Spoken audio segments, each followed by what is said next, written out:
할렐루야. 하나님의 은혜와 평강이 여러분들의 삶 속에 충만하시기를 바랍니다. 아마 오늘 우리 유초등부에서 부모 초청 예배가 있어요. 우리 초등부 아이들이 예배 드리는 모습을 우리 부모님들이 함께 보며 어떻게 예배하나, 또 우리 아이들을 가르치는 선생님들과 함께 초등부실에서 예배를 하다 보니까 아마 이 시간 자리가 조금 빈 것 같습니다. 어쨌거나 여러분들 우리 소망교회 우리 아이들을 위해서 늘 기도해 주시고 그 아이들이 말씀으로 잘 양육될 수 있도록 여러분들 격려해 주시고 기도해 주시고 특별히 우리 선생님들 많이 격려해 주시기 바랍니다. 안 그래도 힘든데, 아이들 때문에 힘든데 우리 성도님들은 그냥 수고한다, 애쓴다 라고 격려만 해주셔도 큰 힘이 될 것입니다. 자, 사랑하는 소망교회 성도 여러분, 화목한 가정을 원하십니까? 어떤 노력을 하고 계십니까? 화목한 가정을 위하여 어떤 노력을 하고 계십니까? 어느 목사님이 아동부 예배 설교를 하다가 결혼에 대해서 아이들에게 이렇게 물었어요. 얘들아, 하나님이 결혼에 대해서 뭐라고 말씀하셨는지 아는 사람? 뭐라고 말씀하셨을까요? 자, 아시는 분? 그러자 한 아이가 번쩍 손을 들더니 아버지, 저들을 사하여 주옵소서. 자기들이 무슨 일을 하는지 알지를 못하나이다. 웃으시는 분들은 이해가 되시니까 웃으시는 거죠? 네. 아마 실제로 그랬겠습니까? 그런데 이 아이가 자기들의 부모를 볼 때에 저게 결혼 생활일까? 라고 하는 의문점이 든 거죠. 근데 교회에서 설교 시간에 예수님께서 그 십자가에서 하신 그 말씀이 생각이 나니까 이렇게 아이가 대답을 한 건데 아마 만들어진 이야기이겠죠. 어떤 주례자가요 이런 글을 썼어요. 결혼식은 쉽다. 그러나 결혼 생활은 어렵다. 신랑 신부는 결혼식을 계획하려고 한다. 그러나 나는 그들의 결혼 생활을 계획해 주고 싶다. 그들은 결혼식이 어떻게 진행되는지를 알기 원한다. 그러나 나는 그들이 어떻게 서로를 용서할 수 있는지를 알려주고 싶다. 나는 눈을 감고도 20분에 결혼식을 마칠 수 있다. 그러나 결혼 생활은 매년 조심스러운 주의가 필요하다. 되게 공감이 좀 되시나요? 돌이켜보면 저도 그랬던 것 같습니다. 결혼식을 준비했어요. 어디서 결혼식을 진행할 것인지, 주례는 누구에게 부탁을 드릴 것인지, 축가는 누구에게 부탁할 것인지, 예식 순서는 어떻게 만들고, 웨딩 업체는 어디를 선정을 하고, 음식은 어떻게 하고, 결혼식을 준비했는데 정작 결혼 생활은 제대로 준비하지 못하고 살아온 것 같습니다. 여러분들은 결혼을 뭐라고 생각하십니까? 결혼이라고 하는 것은 결혼식이 아니라 결혼식이 끝난 다음에 여러분이 함께 손을 잡은 그 사람과 평생 동안 만들어가는 것, 그것이 결혼입니다.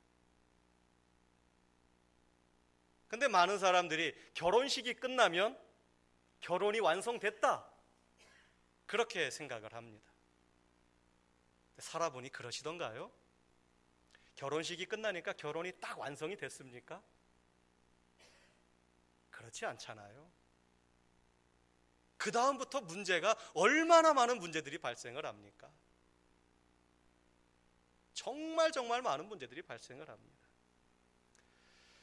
성경에서 말하길 부부는 한 몸이다 라고 말씀합니다.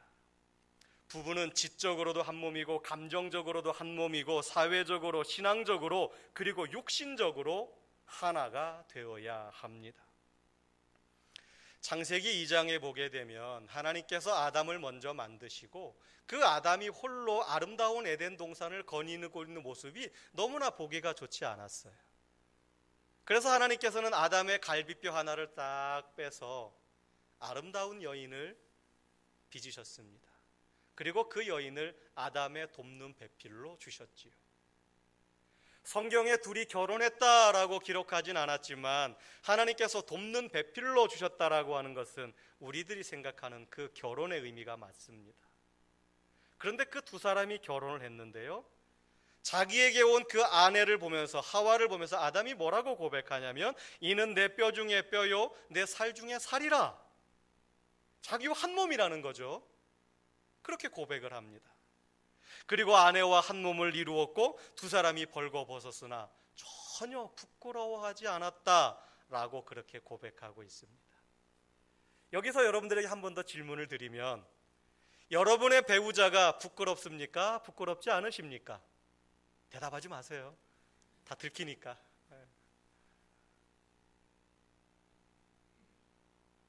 분명히 성경에서 아담과 하와는 서로를 부끄러워하지 않았어요. 거기서 몸을 벗었다라고 하는 그 육체적인 부끄러움뿐만이 아니라 내 배우자의 지적인 것, 감정적인 것, 사회적인 것, 그 모든 것에 대해서 전혀 부끄러워하지 않았다라는 것입니다. 그런데 이렇게 아름답게 이루어진 이 결혼이 창세기 3장에서 어떻게 되었습니까? 창세기 2장에서 처음 남자 아담과 처음 여자 하와는 감정적으로, 영적으로, 육체적으로 한 몸을 이루어서 서로 간에 부끄러움이 없었습니다. 서로를 용납하고 서로를 전적으로 신뢰를 하였습니다. 그런데 창세기 3장에 가서 보니까요, 아담과 하와가 하나님께 불순종을 하게 됩니다. 불순종을 한 이후에 그들이 수치심을 느끼게 되고 부끄러움을 느끼게 됩니다. 그래서 서로를 바라보면서 부끄러워해요. 무화과 나무 잎을 급하게 엮어서 옷을 만들어 입었습니다. 그리고서 그들이 한 행동이 뭐냐면요, 동산을 거니시는 하나님의 그 움직임의 소리를 듣고 아담과 하와가 숨었어요. 그게 성경에 기록된 내용입니다. 하나님의 얼굴을 피해서 숨었어요. 그 전까지는 하나님과 대화하고 동행하고 그랬던 사람들이, 그리고 서로에 대해서 수치심을 느끼게 되었습니다. 하나님을 피해 숨었다라고 하는 것은 그들에게 두려운 감정이 들어왔다라는 것이지요. 죄책감이 생겼다라는 것입니다. 그리고 옷을 만들어 입었다라고 하는 것은 서로에 대해서 수치심에 사로잡혔다라고 하는 것이죠. 그때 그들이 한 행동이 뭡니까? 두려움이 들어오고 죄책감이 들어오고 수치심이 들어왔던 그 부부에게, 그 부부가 행한 일이 뭡니까? 아담은 하와를 비난합니다. 하나님께서 만드신 저 여인 때문에 내가 범죄하게 됐습니다. 저 여인만 없었으면 나는 괜찮았는데요. 하와는 또 뭐라 그래요? 하나님께서 만드신 저 뱀이 저를 유혹해가지고 제가 이렇게 됐지 않습니까? 책임을 전가합니다. 뱀에게 책임을 전가하는 것 같지만 결국은 그 뱀을 만드신 하나님께 책임을 전가하는 거죠. 그 누구도 자기가 범한 실수에 대해서 고백하거나 용서를 구하거나 그것이 아니라 떠넘기고 회피하고 책임 전가하기에 급급하게 됩니다. 그리고 성경을 읽어보면요, 그날이 가기 전에 하나님은 그들의 죄의 결과가 어떠한지를 말씀하여 주십니다. 그리고 그들에게 하나님은 여전히 사랑의 모습을 보여주시는데, 곧 말라 비틀어져 버릴 무화과 나무 옷 대신에 가죽옷을 지어서 그들에게 입혀주십니다. 그러나 결국 그들은 에덴 동산에서 쫓겨나게 됩니다. 더 이상 낙원은 없어지고 인간에게는 고통의 시간이 주어지게 되었죠. 그것으로부터 시작된 비극이 오늘날 저와 여러분에게까지 이어지고 있습니다. 아담과 하와의 그 죄는 온 인류에게 그대로 영향을 끼쳤습니다. 우리 안에 흐르고 있는 이 죄의 본성이 우리들로 하여금 삶에 있어서 늘 갈등을 일으키게 합니다. 두려움을 갖게 하고 수치심을 갖게 하고 부끄러움을 갖게 하는 것이죠. 많은 부부들이 낙원에서의 완벽한 결혼을 꿈꾸며 결혼합니다. 여러분들도 아마 그러셨을 겁니다. 아마 60이 넘으신 70이 넘으신 분들은 어쩌면 내 배우자의 얼굴을 보지 못한 채 결혼식장에서 처음 보신 분도 있을 것 같아요. 그냥 부모님께서 하라고 해서 그 전에 전혀 얼굴을 못 보다가 딱 결혼식장에서 처음 얼굴 보고 부모님께서 맺어주셨으니 평생을 순종하는 마음으로 사시는 분들도 계셨겠지만, 아마 대부분의 사람들은 서로 연애든 중매든 만나서 서로의 사랑을 확인을 하고, 그리고 완벽한 결혼 생활, 낭만적인 결혼 생활을 꿈꾸며 결혼 생활을 시작을 합니다. 사실 결혼을 할 때는요, 비교적 남자와 여자 사이가 친할 때예요, 안 친할 때예요? 네, 우리 추집사님만 친할 때 하셨는가 봐요. 다른 분들은 막 갈등이 있을 때 결혼하셨나요? 네. 대부분들이 결혼식을 할 때는요, 결혼식을 준비하는 과정 속에서 싸우기도 하지만 그래도 결혼식 전날, 전전날 서로 화해하고 서로 좀 풀 거 풀고, 그리고 결혼식 당일날은 그래도 최고의 그런 마음으로 최고의 친밀감을 가지고 결혼식을 진행을 하지 않습니까? 그런데 시간이 흐르면서 그 친밀감이 점점 고립감으로 바뀌어져 갑니다. 내 옆에 있는 사람이 더 이상 나에게 친밀한 사람이 아니라 있으나 없는 사람, 세상에 오직 나 혼자만 있는 것 같은 그런 고립감으로 바뀌어져 가죠. 자, 왜 부부 사이에 친밀감이 사라질까요? 그 이유는 그들 부부가 서로 사이에 벽돌을 쌓아가기 때문입니다. 하나씩 하나씩 쌓아갑니다. 부부 사이에 생긴 그 높다란 벽은요, 한 번에 쌓인 게 아니에요. 결혼식이 끝나고 난 그 다음 날부터 하나씩 하나씩 차곡차곡 쌓여져 갑니다. 시간이 흐르면서 그 벽돌의 수가 점점 늘어갑니다. 결국은 그 두 사람 사이에는 생각지 못했던 벽이 생기고 말지요. 친밀감은 사라지고 상실의 벽은 점점 더 높아져만 갑니다. 더 이상 결혼은 낭만이요 행복이 아니라 정말 힘든, 정말 고통의 상황으로 바뀌어져 가는 사람들도 얼마나 많은지 모릅니다. 그러다가 엄청난 분노의 마음을 가지고 서로 막 싸웁니다. 이제는 남편과 아내가 행복하지 않을 뿐만 아니라 서로가 서로를 견디지 못하는, 남보다 더한 사이로 살아가고 있는 자들이 얼마나 많습니까? 이런 갈등이 깊어질 때 사람들은 두 가지로 반응하게 됩니다. 첫째는요, 부정적인 반응을 보이게 됩니다. 사람들은 누구나 갈등을 겪게 되면 둘 중에 하나예요. 부정적인 반응을 보이든지 긍정적인 반응을 보이든지. 근데 먼저 부정적인 반응을 보이는 걸 보면은요, 부정적인 반응에는 도망가는 태도가 있고 공격하는 태도가 있습니다. 이 도망가는 태도라고 하는 것은 갈등을 가능한 한 피하려고 하는 행동입니다. 왜냐하면 자기중심적이고 가능한 쉽게 해결하려고 합니다. 좀 편안한 방법으로 해결하려고 합니다. 그들은 실제 모양보다는 그냥 겉모양에 더 치중을 하다 보니까 도망을 가는 겁니다. 그리고 그들은 처음에 문제가 있다는 걸 부인해요. 남들에게 보여질 때 우리 부부 사이에, 우리 가정에 문제가 있다라고 하는 것이 들켜지면 못 견디거든요. 그 문제가 없다라고 부인합니다. 그런데 그런 태도는 일시적으로는 통할지 모르지만 시간이 흐를수록 오히려 관계는 더 악화되어져 가죠. 그게 부부간의 관계만 그렇습니까? 사회에서 인간관계도 마찬가지 아닙니까? 피하면 쉬워요. 내가 회피하면 쉽습니다. 그러나 그것은 사라진 것이 아니라 점점점 벽돌을 쌓아가고 있는 것뿐이죠. 회피하는 사람들, 도망가는 사람들은요, 배우자와 이웃들과의 관계에서 문제가 발생하면 돌아섭니다. 다른 데로 갑니다. 다른 방으로 가고 친구에게로 가고 아니면 자기가 하고 있는 일에게로 가서 거기에 몰두합니다. 정작 해결해야 될 문제에는 관심 갖지 않고 다른 것을 하면서 모든 문제가 해결된 것 양 착각하고 살아갑니다. 부부 사이가 너무 심각해서 때로는 급기야 폭력까지 우려되는 사태가 벌어지기도 하지요. 도망가는 방법이 문제를 해결해 주지 못합니다. 두 번째 부정적인 방법 중에 하나는요, 공격하는 태도입니다. 이런 공격적인 태도는요, 늘 자기를 지키기 위해서 상대방을 공격을 합니다. 싸워서 이기는 데에 더 관심이 있어요. 자기의 권리를 주장을 합니다. 그리고 나에게 초점을 맞추기보다 늘 문제의 원인을 상대방에게 초점을 맞추죠. 그러다 보니까 상대방을 공격합니다. 공격하는데 비난하고 모욕하고 상대방을 무시합니다. 사나운 말로 따집니다. 잔소리합니다. 화를 내고 위협하고 급기야는 폭력을 행사하기도 합니다.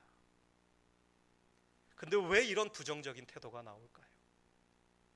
도망을 가거나 공격하거나 왜 이런 갈등이 생길 때 왜 이런 반응들이 나올까요?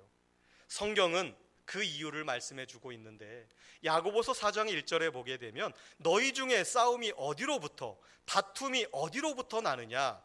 너희 지체 중에서 싸우는 정욕으로부터 나는 것이 아니냐라고 말합니다. 야고보 사도는요 아주 직선적으로 이야기해요. 너희의 싸움이 어디에서부터 시작하느냐? 그 다툼은 네 속에서부터 시작하는 거 아니냐? 우리의 다툼과 싸움은, 우리의 갈등은 우리 속에 있는 정욕, 그 욕심으로부터 시작되는 것입니다. 내 안에 있는 욕심. 그러므로 우리가 갈등을 해결하기 위해서는요, 먼저 나 자신을 살펴보아야 돼요. 회피하는 것도 공격하는 것도 나는 문제가 없고 당신에게 문제가 있다라고 하는 그런 모습인데, 성경은 우리에게 갈등이 있을 때마다 먼저 나 자신을 보라고 이야기합니다. 배우자를 탓하기 전에, 상대방을 탓하기 전에, 상황을 탓하기 전에 먼저 내 자신의 마음을 돌아보아야 된다는 것이지요. 내가 가지고 있는 이기적인 욕심. 오늘 야고보서 4장 2절과 3절에서는 뭐라고 말씀합니까? 너희는 욕심을 내어도 얻지 못하여 살인하며 시기하여도 능히 취하지 못함으로 다투고 싸우는도다.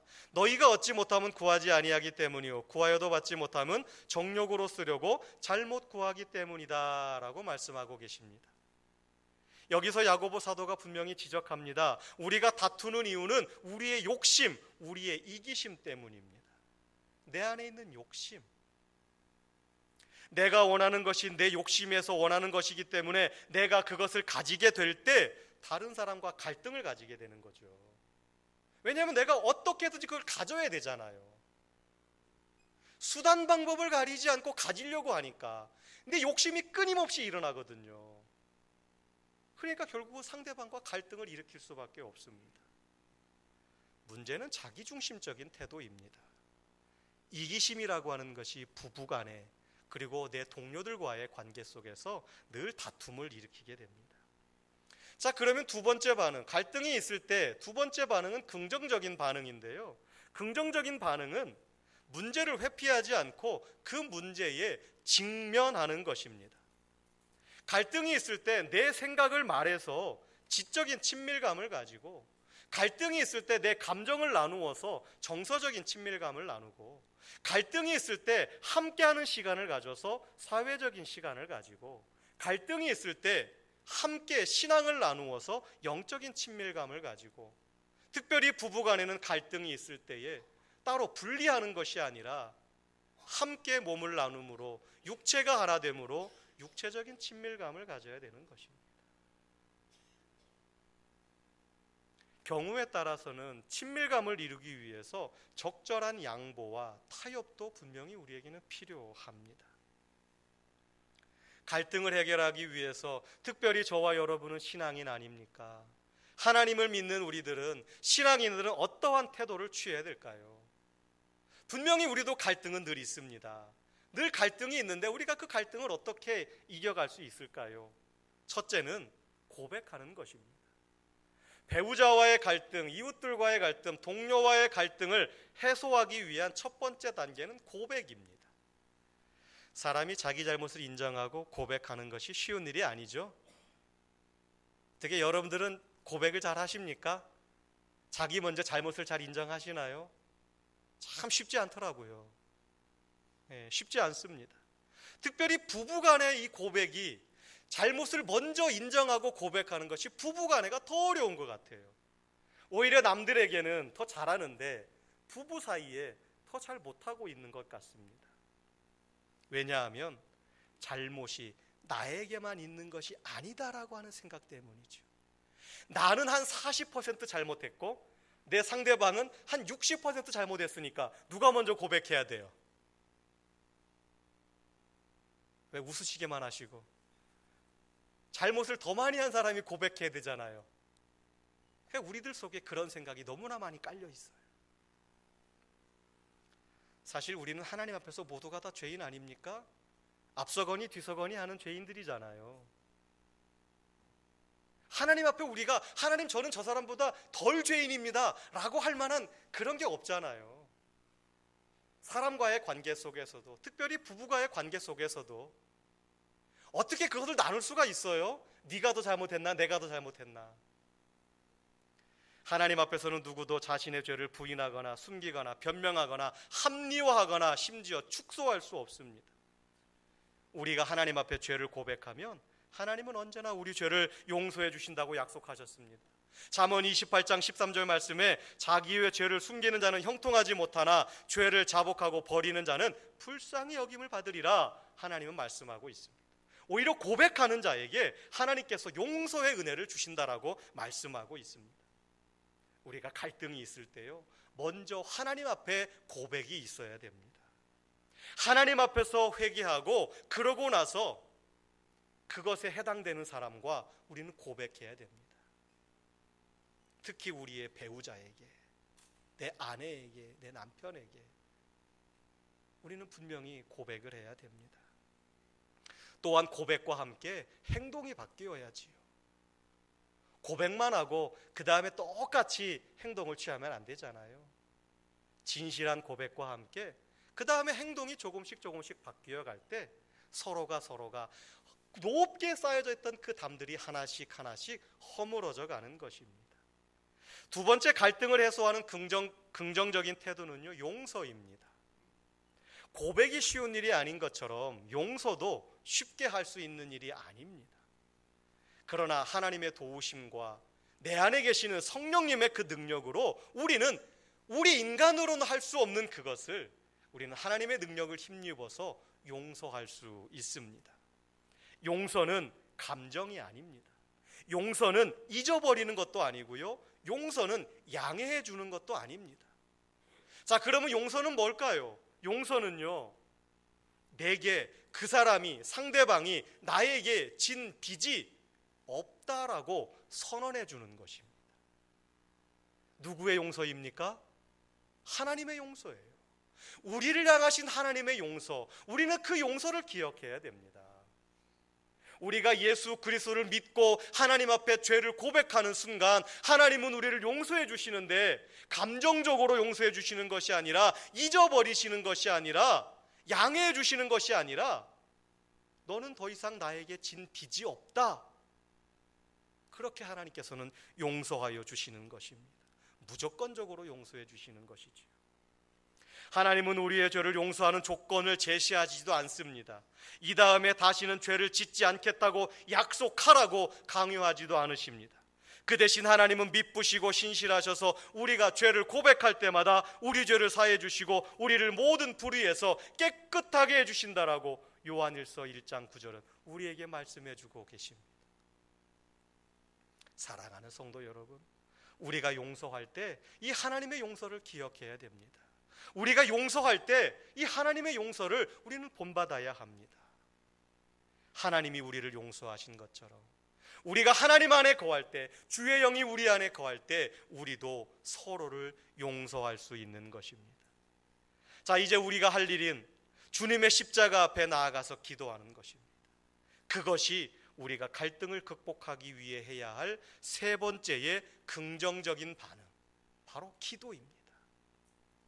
오늘 본문에 보게 되면 너희가 얻지 못함은 구하지 않기 때문이요 구하여도 받지 못하는 것은 정욕으로 쓰려고 잘못 구하는 것이다 라고 말씀하고 있습니다. 오늘날 우리들의 가정이 어려워진 것은 하나님과의 관계가 잘못되어 있기 때문입니다. 하나님께 기도하지 않고 하나님께서 원하시는 것을 우리가 구하고 있지 않기 때문입니다. 날마다 기도한다고 하지만 구하는 것이 우리의 정욕으로 쓰려고 우리의 욕심으로 쓰려고 구하고 있는 것은 아닙니까? 우리는 하나님의 선하신 뜻을 위하여 구하여야 됩니다. 3절에서 말씀하신 것처럼 5절에서 말씀하신 것처럼 성령님은 우리가 하나님과 바른 관계를 가지기를 간절히 바라고 계세요. 우리를 도우시는 영인 성령님은 오늘도 우리가 시기할 정도로 우리가 하나님과 가까워지기를 하나님은 기다리고 계신다라는 겁니다. 이제 우리는 하나님 앞에 겸손한 마음으로 기도해야 됩니다. 하나님은 겸손히 엎드리는 자에게 은혜를 베풀어 주십니다. 사랑하는 성도 여러분, 여러분의 배우자와 함께 기도하십시오. 갈등이 있는 자와 함께 기도하십시오. 그 배우자와 영적으로 하나가 될 것입니다. 먼저 오늘 가정주일이니 5월은 가정의 달이니 우리 부부관계를 생각을 해보면 배우자와 기도할 때 무엇을 위해서 기도해야 될까요? 우선 나에게 믿는 신앙의 배우자를 주신 것에 대해서 감사하십시오. 그리고 그 배우자의 건강을 위해서 기도하시고, 배우자가 하고 있는 일을 위해서 기도하시고, 배우자가 이를 통해서 사람들과의 관계 속에서 받게 될 스트레스를 위해서 기도해 주시고, 잘 극복할 수 있도록 기도해 주시고, 배우자의 영적 성장을 위해서 기도해 주시고, 안전을 위해서 기도해 주시고, 세상에서 받을 그 유혹을 잘 이길 수 있도록 기도해 주시기를 바랍니다. 그리고 나서 여러분 자신을 위해서 기도하세요. 부부가 따로 기도할 수 있습니다. 그러나 함께 기도하며 영적으로 하나가 될 때 우리 가정에 기도가 회복되어지고 하나님의 은혜와 사랑도 회복될 것입니다. 사랑하는 소망교회 성도 여러분, 화목한 가정을 원하십니까? 오늘 제가 설교 제목을 이렇게 정한 것은 우리 마음에 소원이 있어야 변화가 가능하기 때문입니다. 하나님은 마음에 소원을 두고 행하신다 그랬어요. 여러분들이 화목한 가정을 원하실 때 하나님은 여러분들의 가정에 화목을 선물로 주십니다. 이상한 말처럼 들릴지 모르겠지만 아내를 정말 사랑하고 남편을 정말 사랑하기 원하는 마음이 없으면 화목한 가정이 이루어질 수 없습니다. 부부가 먼저 하나가 되십시오. 부부가 먼저 육체적으로, 영적으로, 지적으로, 감정적으로, 사회적으로 먼저 하나가 되십시오. 그 가정이 화목의 가정을 이루게 됩니다. 여러분이 배우자와 함께 기도하는 시간을 정하고 기도하기 시작한다면, 그리고 여러분이 앞으로 평생 아니면 일주일에 아니면 한 달에 한 번 아내와 데이트를 하고 그 전날 다음 날의 것을 미리 계획을 세운다면 여러분의 아내는 행복한 아내가 될 것이고 여러분의 남편은 행복한 남편이 될 것이고 행복한 부부 밑에서 자라가는 자녀들은 행복한 삶을 살아가게 될 것이고 그 가정은 행복한 화목한 가정을 이루어가게 될 것입니다.